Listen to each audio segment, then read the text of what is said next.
ఇది తెలుసా?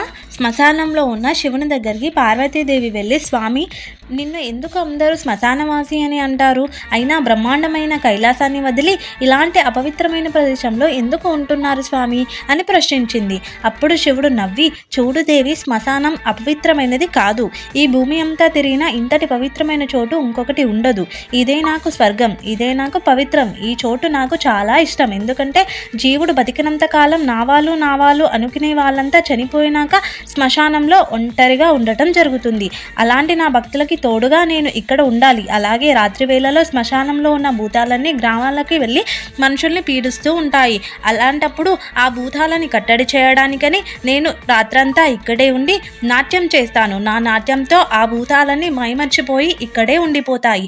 అలాగే నా భక్తుల్ని రక్షించుకోవడం కూడా నాకు చాలా ముఖ్యమని చెప్తాడు. హర హర మహాదేవ్.